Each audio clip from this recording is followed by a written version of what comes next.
Uh, this has kind of been a very, very, very hot topic this past week. WWE management has been aware of WWE superstars experiencing unwarranted harassment in airports. Earlier this week, Rhea Ripley sent off a tweet that read the following: People need to respect that no means no.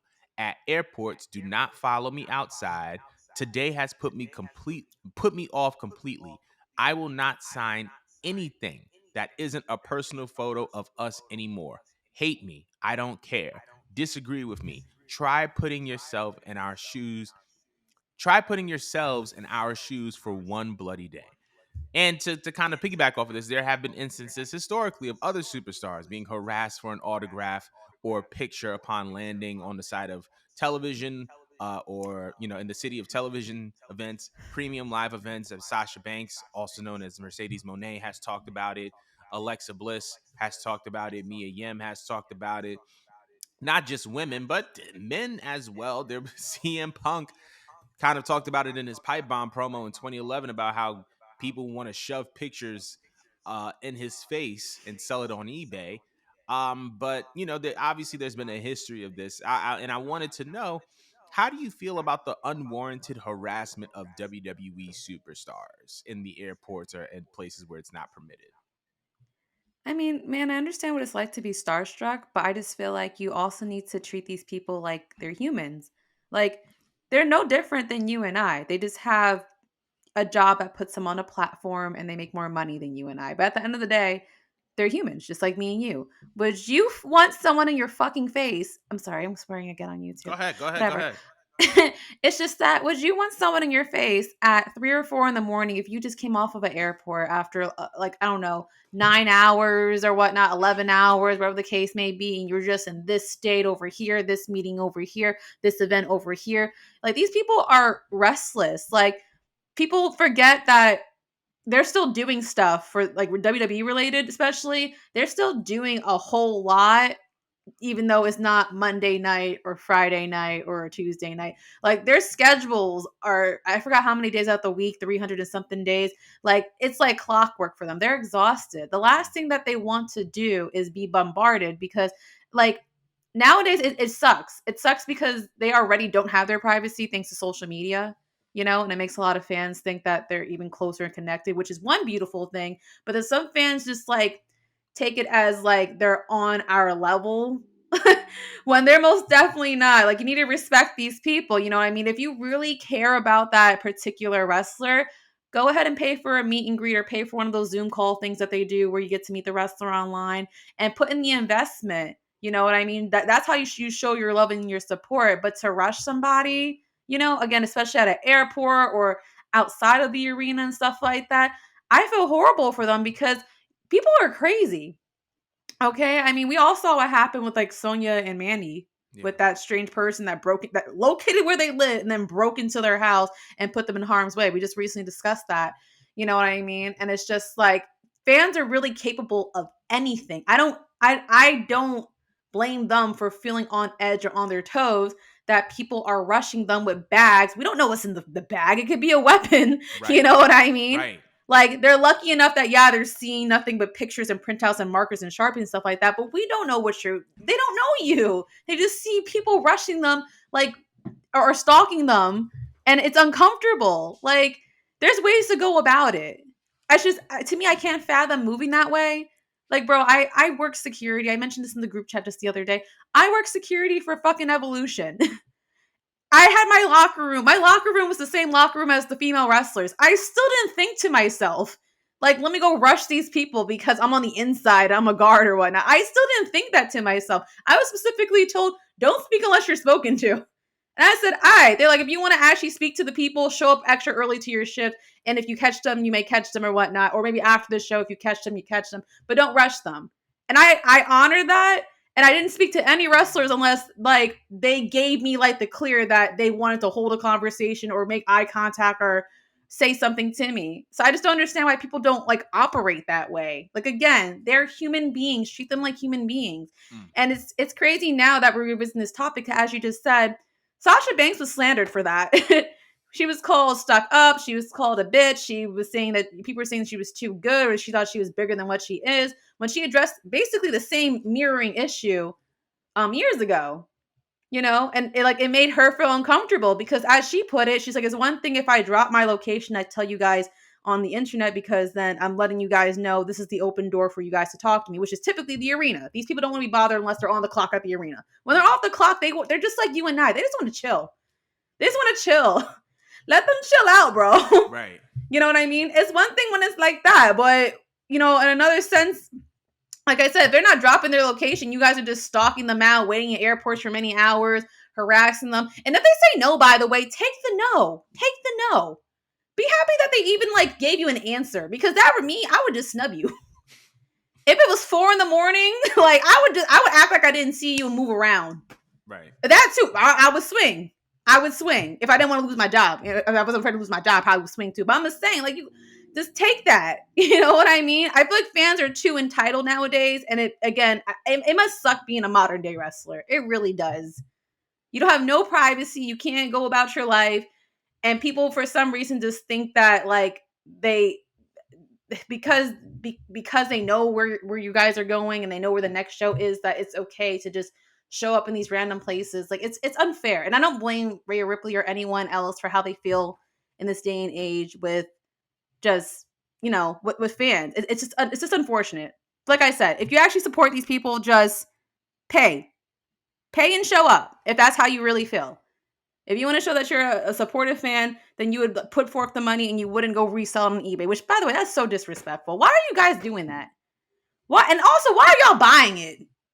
That's another question. Why are you guys buying something that no one signed for you? That to me is just as weird. Cut the shit.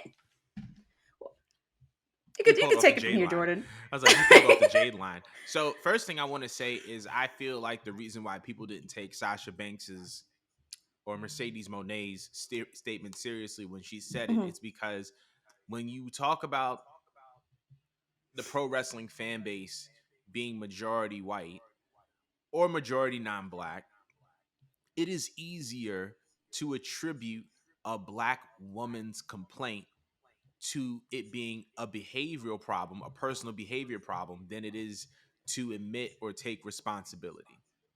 Because everybody can just accept it and it's easier for people to kind of digest. Oh, it's yeah, I showed up at the airport, da da da da da da da, and she gave me attitude, but it's because she has an attitude problem. And people are already, and because black women have been so heavily criminalized, demonized on social media in society, it's just a lot easier for people to digest the fact that maybe it's just this black woman who has this attitude problem than it is to just be like, hey, I shouldn't have been at the airport at 4 something in the morning trying to get somebody's autograph. But I do think that Rhea Ripley is talking about a specific type of wrestling fan. Because mind you, when wrestlers land and where wrestlers land is not public information. This is not this is not these are not things that are disclosed publicly or for public consumption. So that means that you're doing your due diligence to get information that you're not supposed to have access to in order to get something that you want. That's stalking. And Sasha Banks said that. That is stalking. When you are going around, like, these wrestlers have public appearances, even showing up to the arena early is reasonable because that is at least the place in which a wrestling fan is going to see an event. And usually, when fans are there early, they're not there at 2, 3 o'clock. They're like 4 or 5 things that are closer to the event. So even that is reasonable, right? But showing up to an airport to be there for someone's flight is stalking because the information is not public information.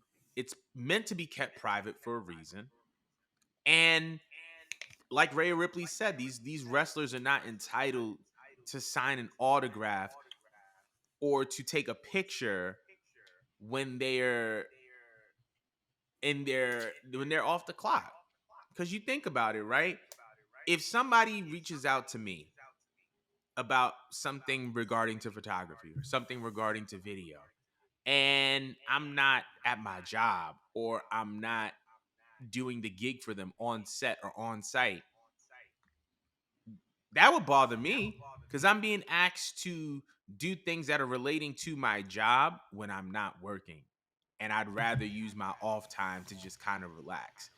But once again, I think we put unrealistic realistic expectations on public figures.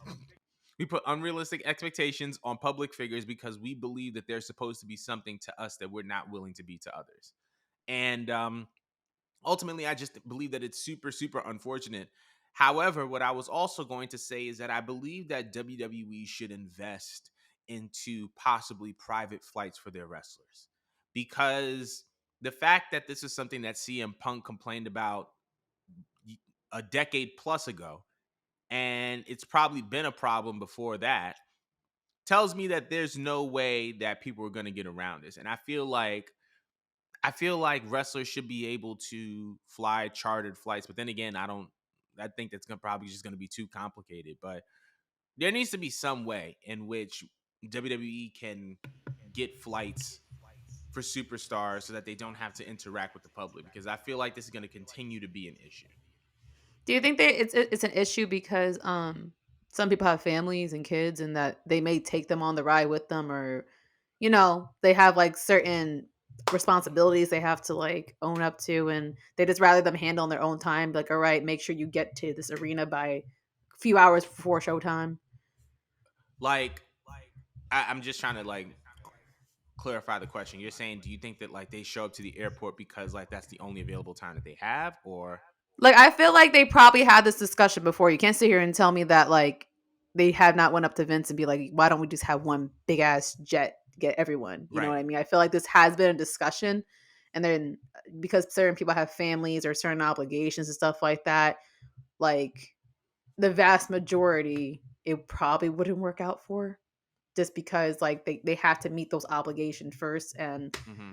like, it probably would suck more that you're being told that, yeah, everyone has to get on flight at this time, so you kind of have less flexibility with your own life. Like, they barely have flexibility to begin As it with, but is, I'm yeah. assuming that they want them to have their own freedom, so it's something they have to give up. But I do agree. I think that would make a lot. It would help out a lot if they just literally had like a few jets to fly out a handful of wrestlers at a time. Right. But God, I don't know. I don't know. I don't know other way you could go about that. I mean, I feel like this is so weird. Sorry, I just saw something that was just like, what the hell? Um, That's the internet. yeah, it is.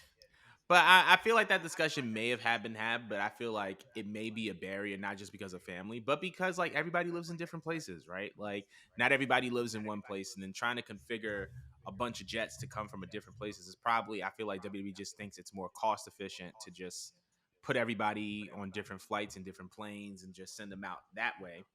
Um, but I think that that's ultimately what it really boils down to, is just like the cost effectiveness of everything. But there has to be a solution, and that's all I have to say about that. Okay.